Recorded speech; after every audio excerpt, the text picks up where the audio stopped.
All right, so let's make this a little bit fun. Now, many of you may have seen the movie Wolf of Wall Street. It's based off a true story by the name of Jordan Belfort. Now, Jordan was the king of Wall Street during the 80s and 90s. He started out at the bottom of the industry. Nobody taught him how to do it. He actually taught himself. Now, the first thing I'm going to do is show you a scene in the movie.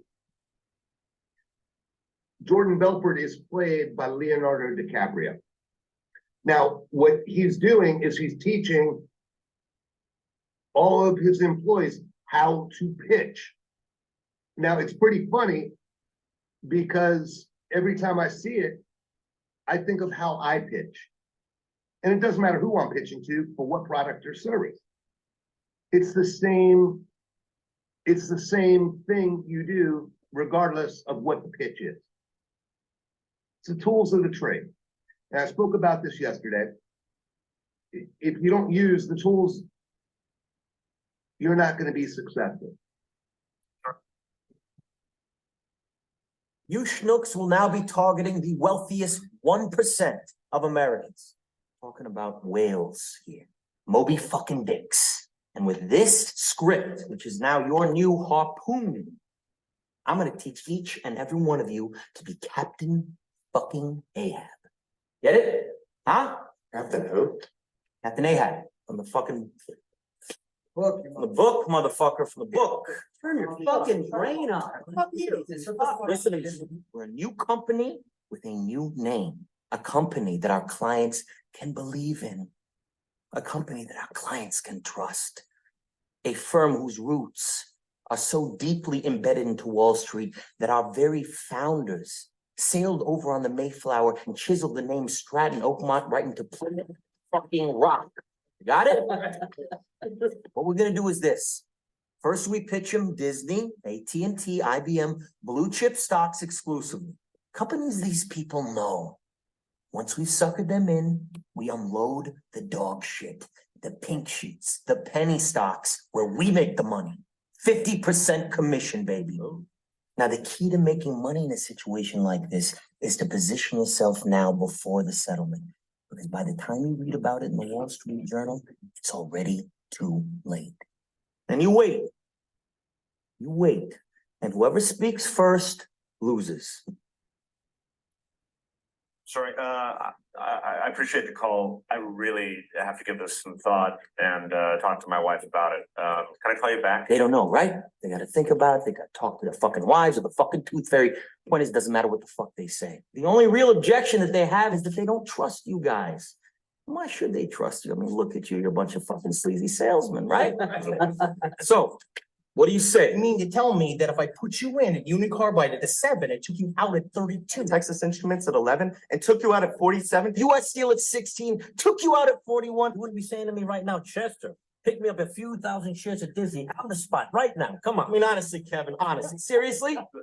I don't know you. You cold called me. You're a total stranger. I am in complete agreement with you. You don't know me. I don't Just know take a you. moment to introduce myself to you. My name is Alden Kupferberg. Robbie Feinberg. Chester May. I'm Senior Vice President at Stratton Oakmont, And I plan on being one of the top, Brokers of my firm next and year. I'm not gonna get there by being long I standing. do want to say that. You sound like a pretty sincere guy. It's not gonna make you rich and it's not gonna make you poor. But what this trade will do is serve as a benchmark for future business, Kevin. You feel comfortable with me now, Scott? And then you'll know for sure. You finally found a broker on Wall Street that you can trust and who can consistently make you money. Sound fair enough? No, yeah, I gotta say I'm pretty impressed. I don't know, what do you think? Kevin, you give me one shot here on a blue chip stock like Kodak. And believe me, Kevin, the only problem you're gonna have is that you didn't buy more. Sound fair enough? Yeah, my wife might divorce me, but yeah, let's do it. Oh, yeah. Excellent choice, Kevin. How much you wanna go for this time? Let's do $5,000. We try 8,000, Kevin. All right, let's do 10. 10. You wanna do that? Excellent choice. Kevin, let me lock in that trade right now and get back to you in a few minutes with an exact confirmation, Kevin. All right. And welcome to Stratton Oakmont. Thanks, man. I'm gonna have a beer, right? It's fun. Take it easy, Kev. Hey, thanks, Jordan. Thanks a lot.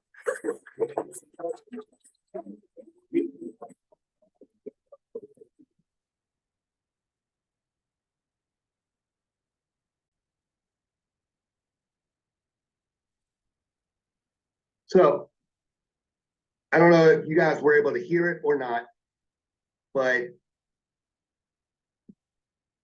you got the gist of what he was saying.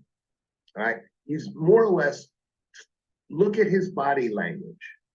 Look at how he's talking with his hands. Look at what, once he got the customer interested enough, what did he do? He stood up. Why? Because motion creates energy. You noticed how he altered his voice, how he sped up, how he slowed down, how he raised his voice, how he lowered his voice. Notice he did not talk monotone. Now, again, I wanted you to see that movie clip. So when of Leonardo playing Mr. Balfour. Now I want you to hear it from Mr. Balfour of what he's actually teaching. Now this guy charges tens of thousands of dollars for him to be able to teach his students. You guys are getting this education for free. I'm Jordan. All right, here's the deal. So I'm ready to get back to work. You want.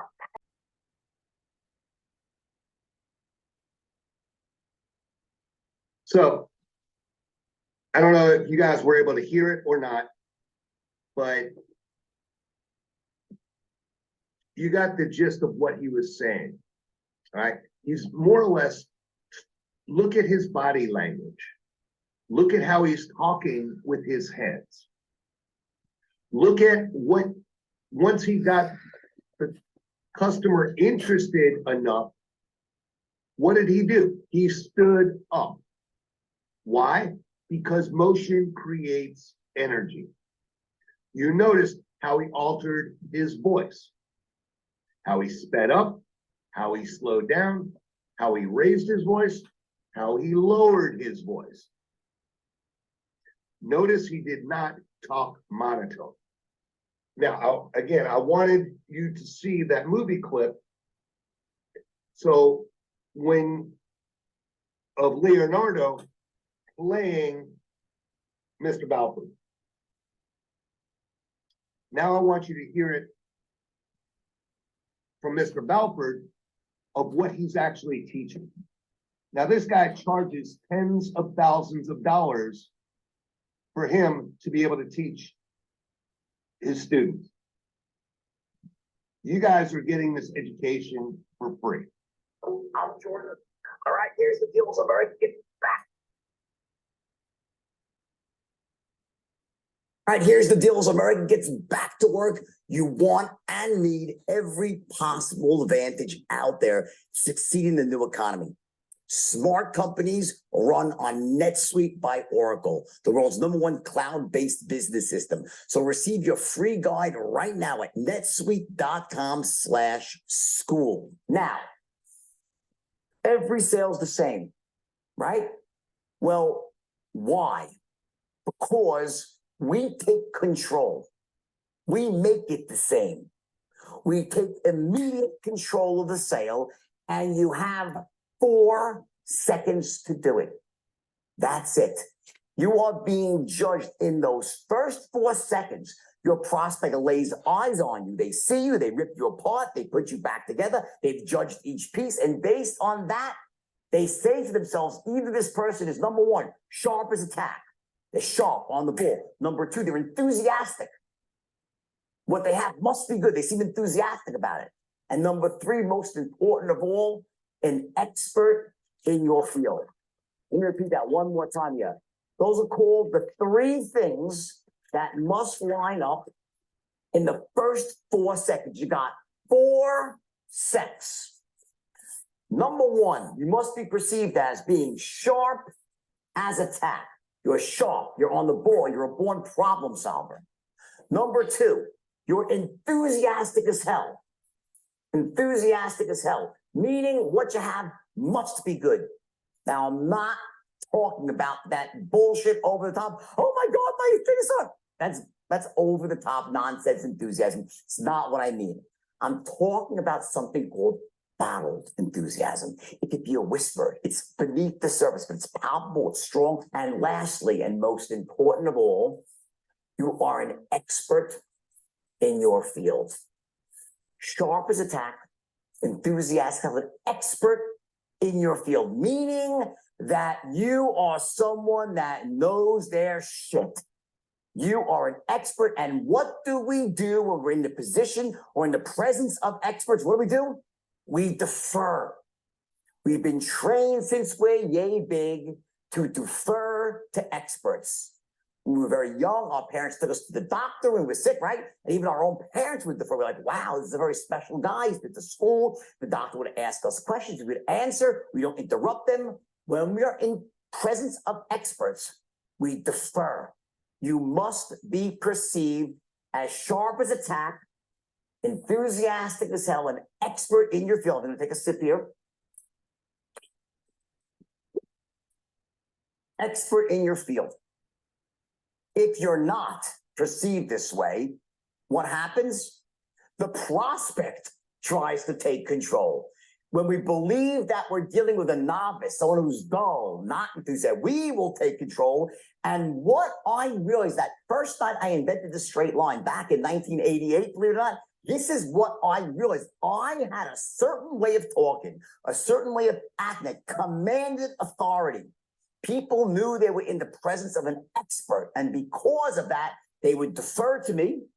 I was able to take control of the conversation. And once I had control, I could then make every sale decision. I could follow a certain roadmap to closing everyone using the same technique. If the prospect is in control, how could you do that? You can't use any technique because you don't know what's coming next.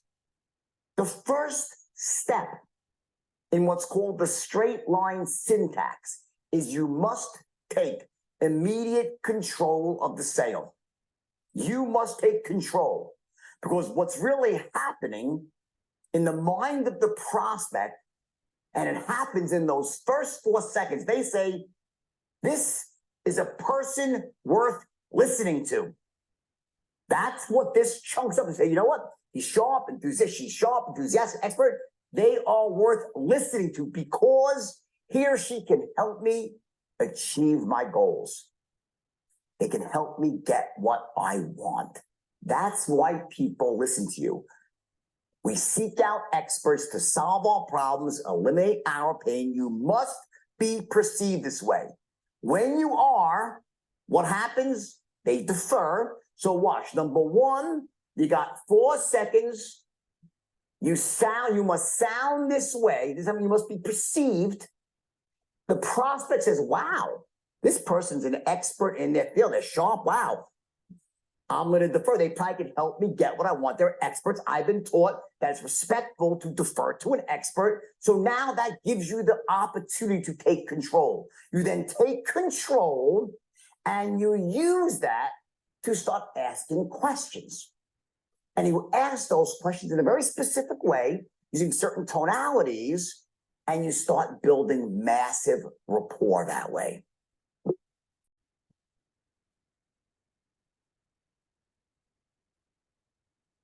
What do you guys think of that? Hello? Somebody. I think it's critical to every agent's success, right? They have to take control of the conversation and sell themselves to the client, or else they're just going to fail. No, you're absolutely right, Barry. Was that pretty much what I was talking about yesterday? Yep, exactly. Taking control, being sharp, knowing what you're talking about, and being enthusiastic. Not speaking monotone, and more importantly, sounding like an expert. Why? Because when you sound like an expert or you sound like a professional, people treat you differently because you know what you're talking about. If you sound like a telemarketer, they're going to treat you like a telemarketer. Like that call that we listened to yesterday, the agent said, I'm just in the marketing department. That's somebody else's responsibility. I can't answer that for you. And then what happened? The customer lost all interest because the agent did not know what they were talking about or did not have the right answer that customer needed to hear. I'm not making this stuff up. You're hearing from a guy who gets paid tens of thousands of dollars to teach his programs. That's what's going to separate you from every other telemarketer out there. And I don't care if you take the knowledge and use it on this campaign or you use it in whatever job you have, it's the same lesson. You're going to take this knowledge and use it for the rest of your life. I promise you. You have to take control of the conversation. Otherwise, they're going to take control from you. If they take control from you, you cannot dig yourself out of that hole. There is no way to sell somebody if they're in control. Now, you may want to make them think that they're in control, but you have to remain in control. Big picture. If you sound enthusiastic, you sound like you know what you're talking about, when he's talking about being sharp, and you sound like an expert, people are going to adapt and treat you differently. That's what he's talking about. Now, if you notice, again, he talks with his hands. He's expressive. That's how you have to do it. He believes in what he's talking about. And that comes across to the person that's listening to him.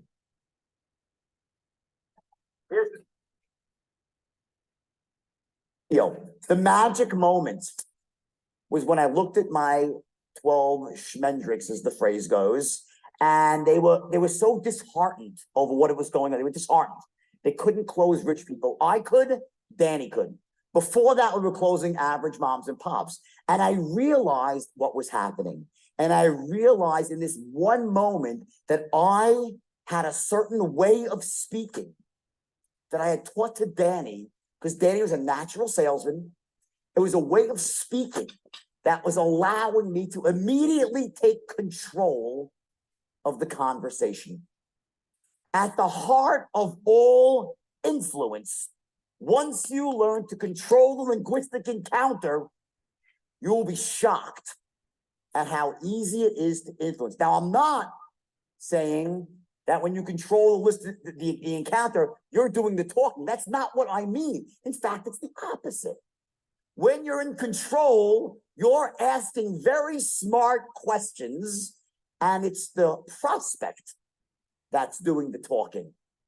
You're gathering intelligence. But in those first few seconds, when you open up your mouth, you got 4 seconds. And if in those first 4 seconds, that's a brain fart, right? In those first 4 seconds, you don't establish 3 things. Let me tell you what they are. You got 4 seconds of a conversation. 4 seconds. You got to establish, number 1, that you are sharp as a tack. Sharp as a tack. It's got to come out right away. Number 2, that you're enthusiastic as hell. Enthusiastic as hell. And number 3, and I said it before, and I'm going to say it 10 more times, and I'll make you say it out loud. You got to be perceived as an expert in your field. As what? A what? You want to be perceived as an expert. Say the word expert. What's the word? You got to be perceived as an expert. You got 4 seconds. to be perceived sharp, on the ball, enthusiastic, it must be good. Nothing sells like enthusiasm. Don't say, oh, people, I'm not talking about, oh my God, I'm not that enthusiasm. Like, it's so great. No, I'm talking about bottled enthusiasm. Enthusiasm that's just below the surface. It's a certain way of talking with a bit of urgency in your voice that says, wow, that shit must be good. It's not yelling and flailing your arms about like a moron. So I don't mean that. Sharp as a tack, enthusiastic as hell, an expert in your field. We want to do business with experts. You get hurt, you got to go to a doctor. Who do you want to go to? The guy who graduated yesterday from medical school or the guy who's been doing it for 20 years? Which one? 20 years. Which one? An expert. Bingo. You go get a haircut before an important occasion. Who are you going to? The guy who just graduated from beauty school or the professional haircutter? Which one? The professional experts, authority figures. It's a sad thing. Our parents, my mother, your mom, your dad, our parents told us, don't judge books by their covers. Who heard that?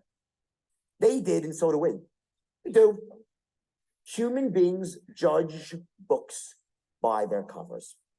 We make snap decisions. We see someone, we size them up, we rip them apart, put them back together, and boom, either they're, on the ball and perceived the right way, an authority figure, an expert, or they're a dullard, like, Sharp as a tack, enthusiastic as hell, an expert in your field. You got 4 seconds to do it. And how can you do it in 4 seconds? Well, it's not the words. I mean, think about it. What words could you really say in 4 seconds? Hey, John, listen, I'm sharp as a tack. They say, what the fuck is wrong with this guy? He's nuts.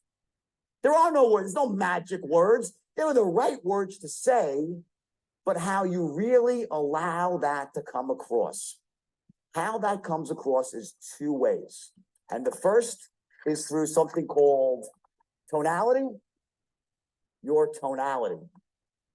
There are certain tones that we use now in human communication. In matters of influence, there are 10 that we use again and again and again. And you watch me do it all night long, whether it's where I talk with certainty or I talk with sincerity, or I say, well, it's a pretty reasonable thing to do in the reasonable man tone. There's all these certain tones, and when you use them at the right time, see, right now, you use them by accident. You're like, when you talk, if you feel certain, you talk certain. You can actually use these tone on purpose, and you become incredibly persuasive just by that alone. Because when you use the right tonality, while you're speaking, and this is true of everybody, as I speak, you will narrate against me. You'll say, what the fuck is this guy? Is that true? Not, I agree. But if I speak without tonality, you'll start to narrate. If I use tonality, you'll zero in and say, what does he really mean by that? You start to hook into my tonality and you give me control. It gives me control when I speak. If I spoke like this, you'd be like, oh my, you'd be out. You'd be talking in your own head. But when I put the tonality on, it forces you to unconsciously consider, what do I really mean? What's he really trying to say? We try to give meaning to the tonality. Does that make sense? Yes? It happens through tonality. And when you're in person, through body language. Certain ways we move our body, how we stand, how we shake hands, our eye contact. Not just how we move our body, but how we listen to other people. Bill Clinton, President Clinton, was the best. He would lie to us. We loved him anyway, because for that second when we saw him, he'd be like, I feel your pain. He was like great with getting into what's called what? Boom. Say the word. What's the word? Louder. What's the word? At the essence of all influence, you take control of the conversation, and then you must get into rapport. You must get into rapport with the person. And how do you do that? Well, there's 2 things that must come across. Let me tell you what they are.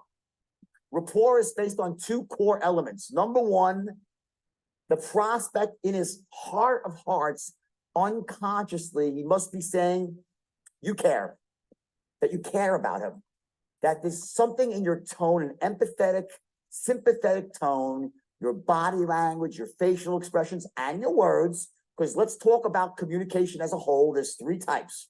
You have tonality, and you have body language, which by the way, watch I'll go over here. Let me just give you the division here. Tonality and body language make up about 90%. This is 45% tonality, 45% body language, and then 10% is the words. And there's different numbers based on which study you read, but they're all around the same. Tonality and body language is the bulk of communication. The words are easy. On a silver platter, you hand someone the words they can memorize, and they're very simple language pad. But what really influences, what people don't get, is that tonality and like, so Lord, my voice, it's important. This is really tonality and body language. Look at my hands. The way it's ingrained in who I am at this point in my life. But when you just start doing this, what I do is that you make what's unconscious in you, as soon as it becomes conscious to you, you start to implement.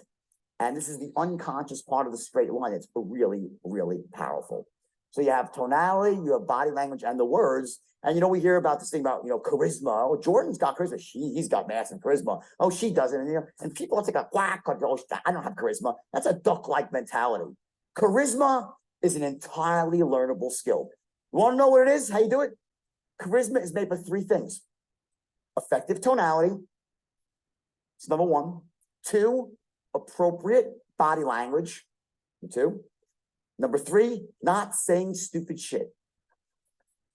That's the 3rd part, which could be the hardest part of all for a salesman, especially once they start getting further down the line, meaning as the sale goes on, which is why we do pay a lot of attention to the words that we say. We want to make sure that we understand what our language patterns are, how we accomplish things we need to accomplish in a sales or a negotiation. We don't want to say stupid things, right? Number 1, they must think we care. And we should care, by the way, because you're crazy if you don't want. You're not trying to hurt someone. Number 2 is I'm just like you. That on some level they just feel there's a commonality. That I'm just like you. They feel a connection.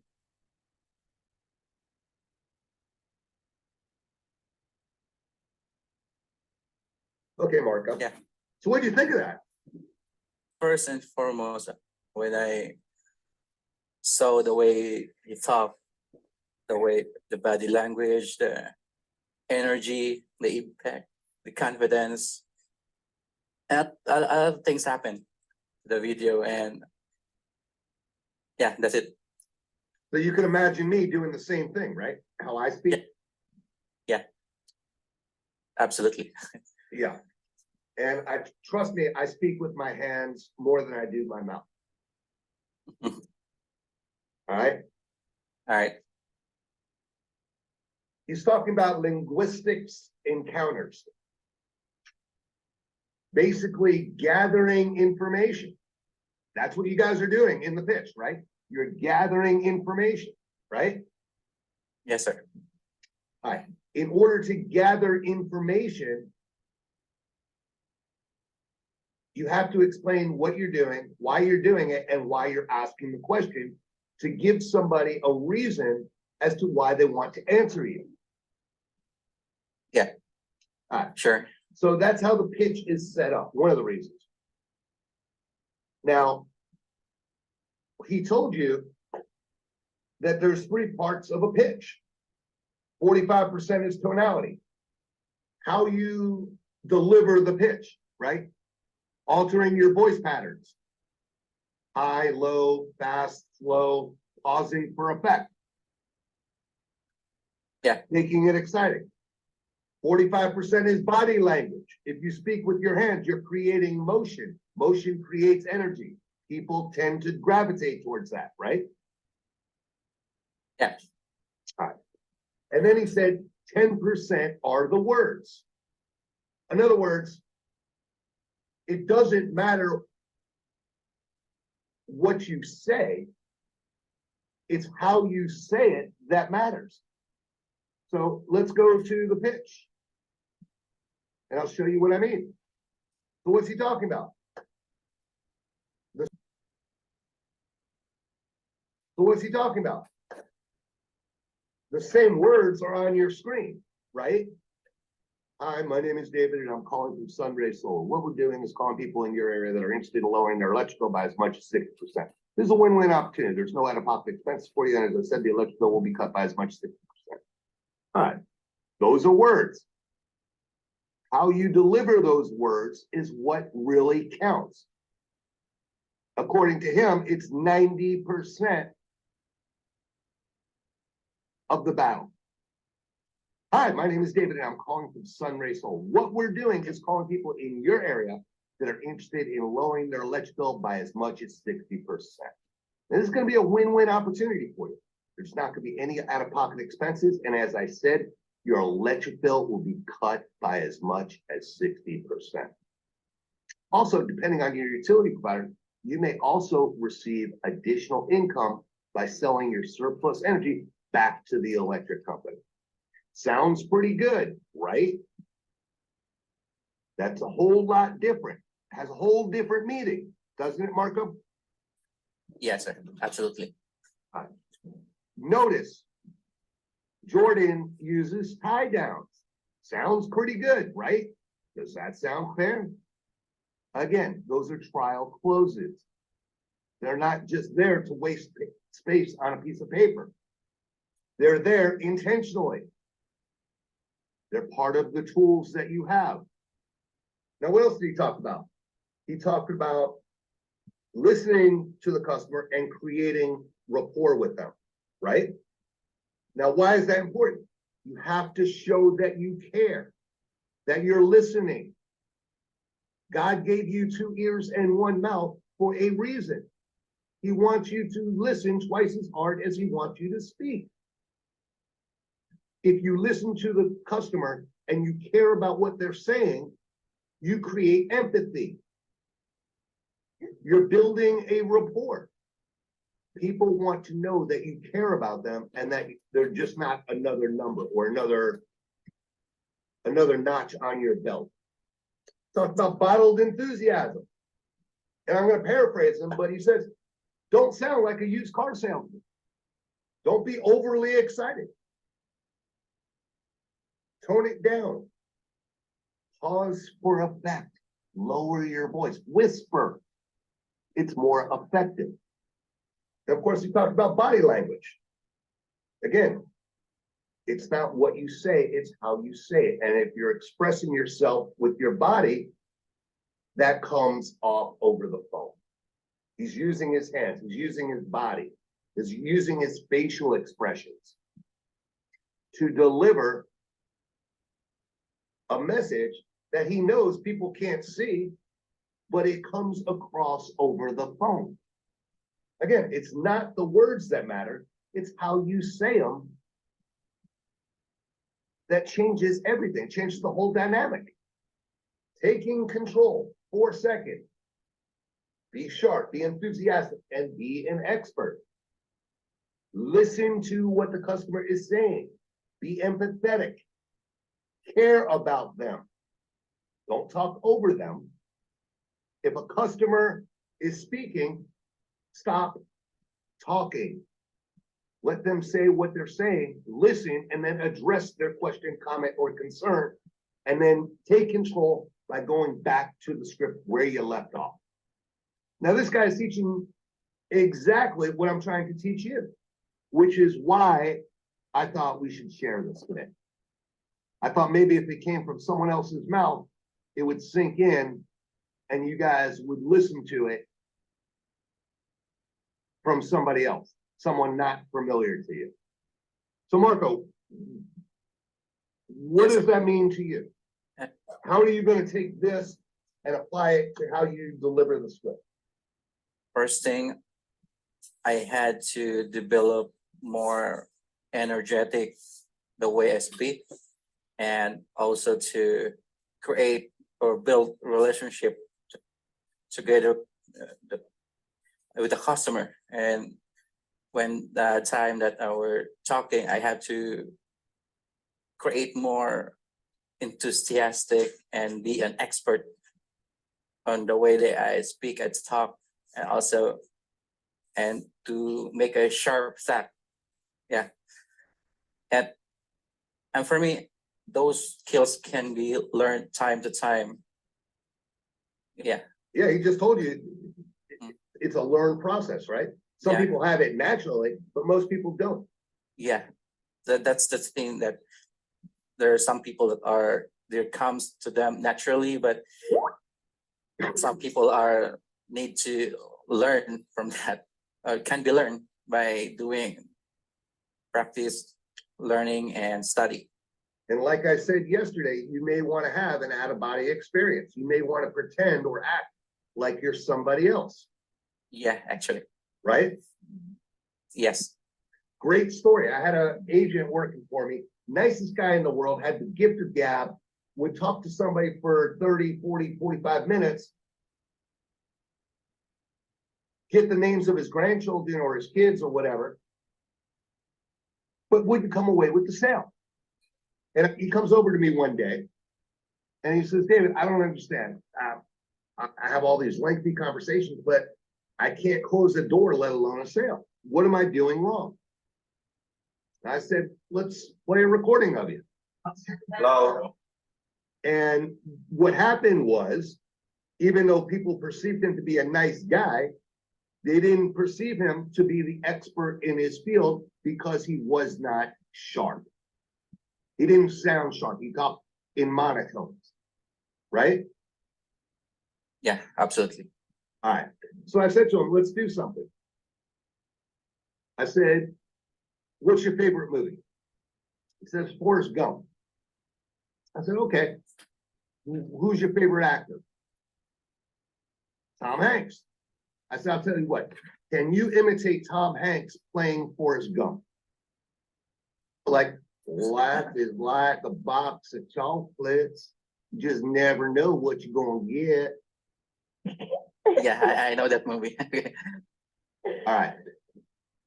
I said, practice that in your head. Now do it. Pitch me on that. He pitched me. I said, great. Now dial Right the now? phone. First call.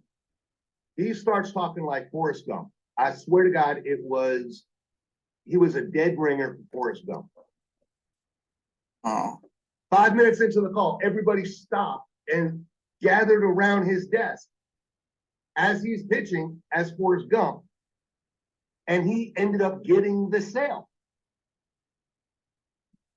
I said, problem solved. Now you're Forrest Gump. And from that day forward, that's how he pitched, as Forrest Gump. And he went on to become one of my best sellers. Does that make sense to you, Marco? yeah, it makes sense, sir. All right, Miss Jen, what do you got to say? What do you think about tonality, building rapport? I think it is one of the most important. It is one of the most important things or skills that you need to have, especially in this kind of industry, especially when when you're on a telemarketing, type of job. This should be the first thing that you should be learning. And again, like what the Eden said earlier, it's not an overnight thing. It could be effective to everybody else, or everybody else could learn it. But there are still some agents who are not aware on how to do that. So I think this is one of the things that they need to learn. These are the basics. Now, if they don't think that they have the right tone, then I think that is the first thing that they have to work on as soon as possible. Now, let me ask you this. When you heard Jordan Belfort speak and watched him speak, did you think of me in reality? I was thinking that you were twins. Did you hear his New York accent come out? Yeah. Like when he's talking, you will be like, oh, this is David. And I don't feel like listening to it because every time I feel like I'm listening to you. And every time I listen to you, I don't feel like. Hi, Diana, I just needed you. Go ahead, Jen. I was saying, while you was discussing earlier on that video, it feels like listening to you. I'm not saying this because I wanted to kiss ass. It's the same. You had me listen to that last night and I was like listening to you. So I closed my eyes and I'm like, this is like David. So I'm I not just don't- talking out of my ass. This does exist. Yep. Right. So that's that. All right. So does anybody have any questions? Something I can clear up for them? What he was talking about? I was gonna say something. I do understand the importance of the body language, sounding knowledgeable on the phone, sounding like a winner, this stuff. But then I think on on the reality of the script, because when he says that he builds rapport, for us, I don't know, should it be more like being kind and assertively listening to the customer? Because when you talk to these people and they connect with you, they want to tell you everything and explain why their bill is so high because they have many appliances turned on all day and this and that. And then you're stuck with a call that is gonna go over 200 seconds. So I don't know. That's Again, how should we you have to, manage you have that? to control the conversation, right? You have to listen, but you also have to stay assertive and control the conversation. Don't let it get away from you. If they're talking nonsense, or they're just talking and dribbling on about how expensive their electric bill is, cut them off. Take control of the conversation. I hear you, and that's exactly why I'm calling. We want to help you with that. So here's how we're gonna do it. You take what they say and use it against them. The script is written. The script is to explain who we are, what we do, and how we do it. And then explain what their pain is. In this case, it's a high electric bill, right? Yeah. So when someone says, I have a $250 electric bill, emphasize that. Show that you understand. Show the pain level. Wow, that's a really high bill. That's exactly why we're calling. To help you lower that bill. Showing the concern. Don't sit there like a robot and say, that's great. No, take that opportunity and inflect your personality, but also show them that you understand their pain threshold.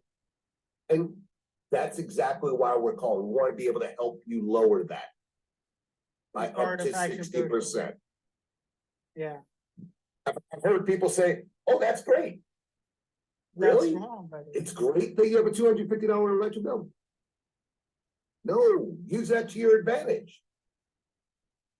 So the first video says you have 4 seconds to capture their attention.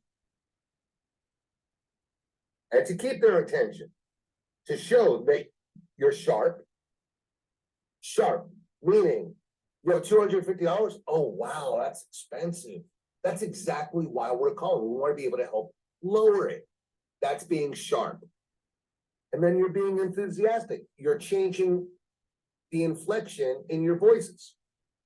Hi, my name is David, and I'm calling from Sunray Solar. What we're doing is calling people in your area that are interested in lowering their electric bill by as much as 60%.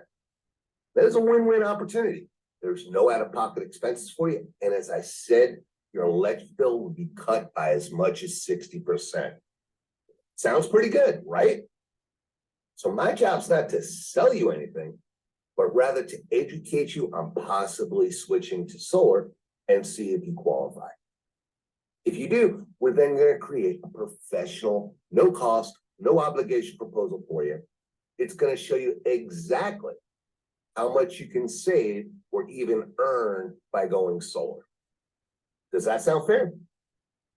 Great. Now this call may be recorded for training compliance purposes. So the first step is to see if you qualify by asking you some very simple questions. Do you own the property or do you rent it? You own it. Great. What type of home do you live in? Is there a single family residence, townhouse, condo, mobile home, manufactured home? What type of home do you have? Single family. Perfect. And what would you say the average monthly electric bill is if you took a 12-month average, knowing in the summertime it may be higher than in the winter? About $185? Oh, wow, that's a lot. That's exactly why we're calling. We want to be able to help lower that electric bill. Now, Did I capture your attention? Was I sharp? Was I enthusiastic? Sharp like an eagle. That was sharp. Did I That was sound sharp. like an expert in my field? Like I knew what I was talking about Yeah, you did. and I was Yeah, worth listening to? Right? Yeah. Now, if you can do all those things, the rest is really easy. Because it's all laid out for you, it's all mapped out. So if you can concentrate on that, the rest is just following the map, right? Because the script is laid out in such a way that it forces you, if you're doing those first three things throughout the script, the rest of it's just a roadmap to success. Because the script is written to answer their questions before they even think of the questions.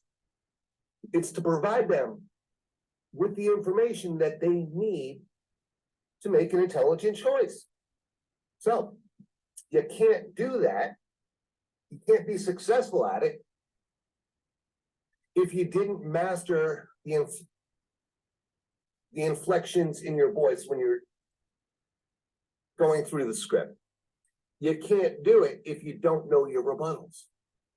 Inside and out, backwards and forwards, because then you sound like an amateur and you're not worth speaking to. Because you do not sound like an expert in your field. Does that make sense, Nicholas? It does, it does. It's almost exactly pain part. When they show the concern, why do I have to provide you that? Why do I have to do this, what you asked me to do? That time when you know the rebuttals, that means you solve their problem, you show the concern, and you solve their problems, you make them come back to the track. You're right. But the script is telling them what you're doing, why you're doing it, and why you're asking the questions, and more importantly, why it's important for them to answer those questions, right? Yep. But if you don't sound confident and you don't change the inflections in your voice and you don't sound enthusiastic and sound like you are the expert in your field, they're not going to take you seriously. They're not going to answer your questions accurately if they answer them at all. Or they're just going to play games with you because they did not take you seriously. They did not think that you were an expert in your field. Does that make sense? Yeah, it does, it does. Now, this gentleman.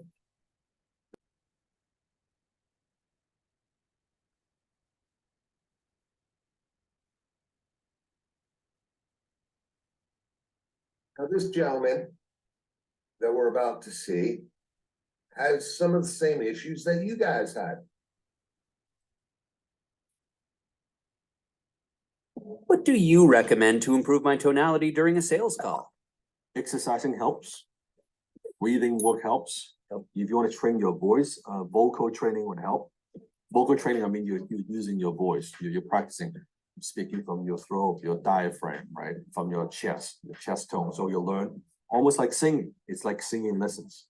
And you can practice, right? Because you're training your voice. This is why you hear actors, you hear broadcasters or radio personality. Yeah. They have a certain voice. Mhm. So it is a learnable skill. You could train your voice to be more powerful, to be more compelling, to be more authoritative. You can learn. Yes, we're born with a certain voice, yes, but you can still sharpen your tool to use it, right? So my voice used to be higher pitched in the past. Right. When I was younger, right? Probably picking it from my mom, perhaps, right? But my pitch used to be higher. But later on in business, I learned the tone, so I lower. I learned to lower my tone, lower my voice, speak slower. I Yeah. used to speak faster, now I speak slower because people can understand what I'm talking about. I notice when I speak faster because I try to use that to cover up my accent from the past. Yeah. Because I thought if I speak fast, then people will not catch that I speak with an accent. So I slow down and I practice and I learn how to pause. Pause. there's a lot of power in silence, right?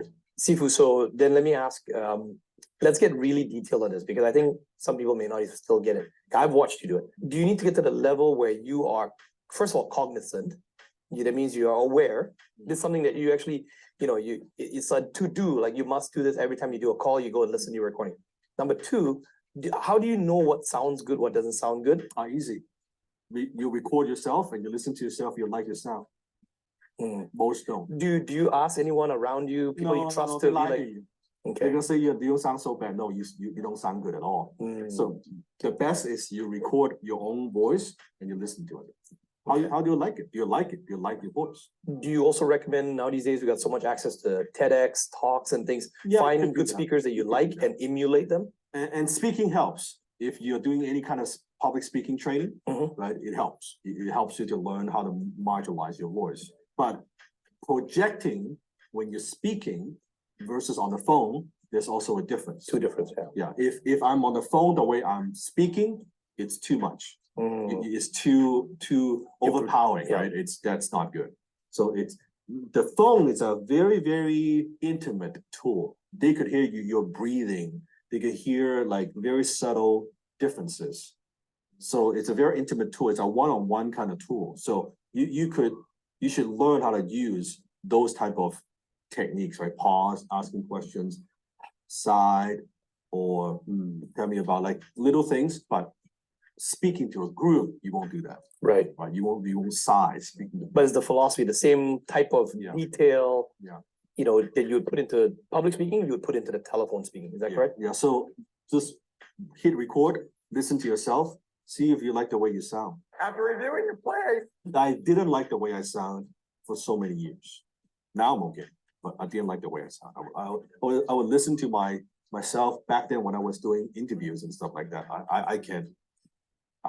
No. I can't. I remember I told you the recording I had of the original. All I could hear speak is Jackie Chan speaking. Do you understand the words that are coming out from my mouth? All I could hear is Jackie Chan. That's it. I was like, oh shit. Right. I cringe. Right. I cringe. I couldn't do it. I couldn't. Now it's okay.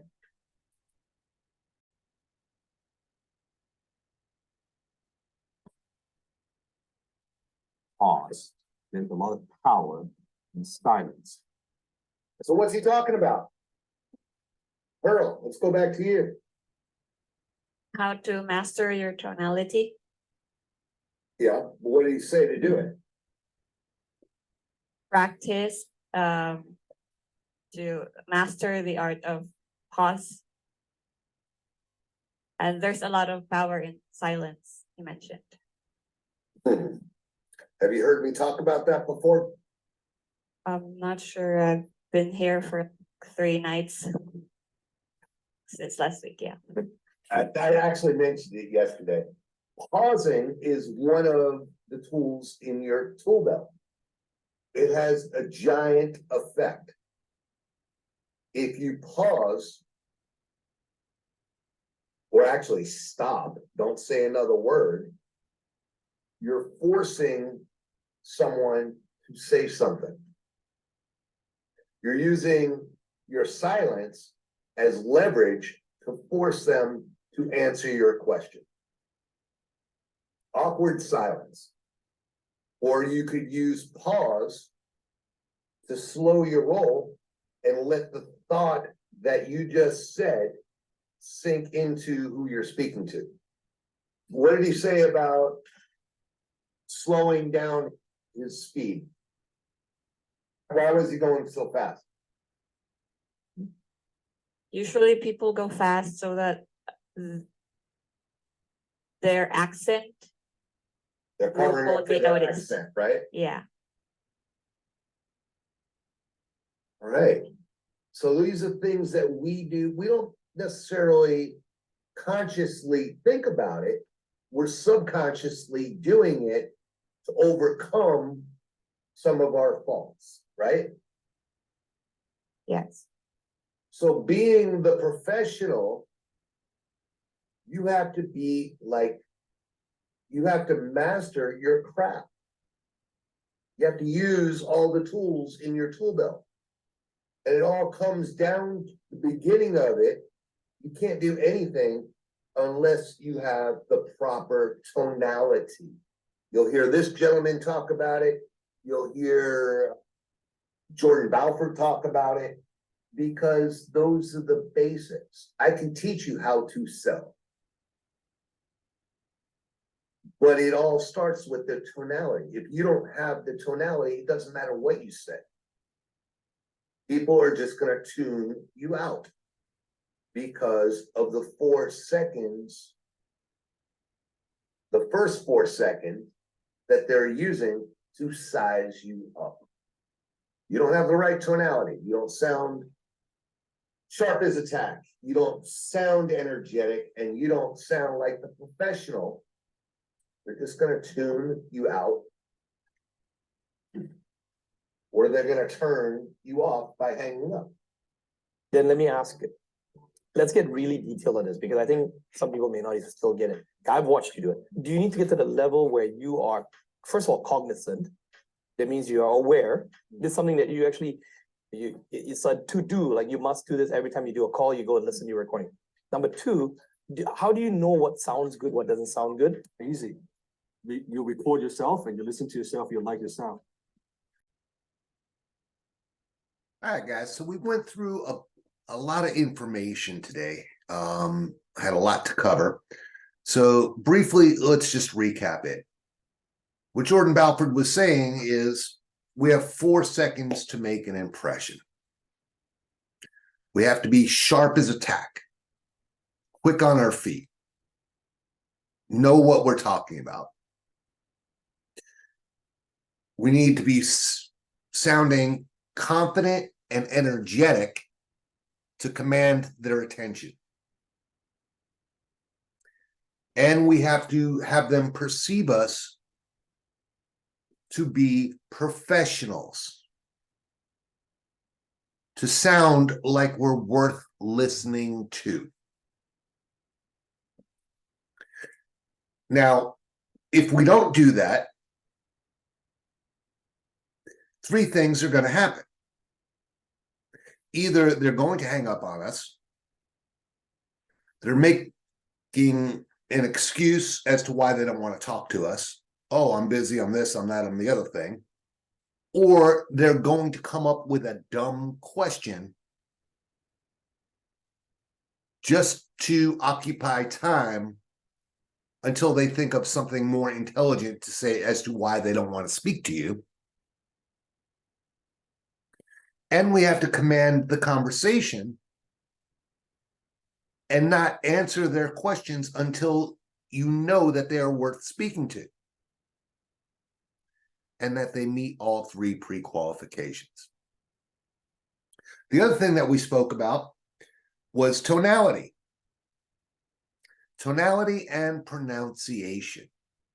If we don't have the right tonality, we're going to sound monotone. We're going to be perceived as boring, that we are not sharp as a tack, that we are not confident or energetic, and certainly not professional. We also have to pronounce our words correctly, because if we don't, we're going to be perceived as unprofessional, as stupid, someone not worth listening to. So, I want you guys to take a break. When you guys come back, I want you to discuss it and let me know what you guys need help with, and I'll be more than happy to help you in any way I can. Thank you, everybody. Enjoy your break, and let's come back strong. All right? Thank you, everybody.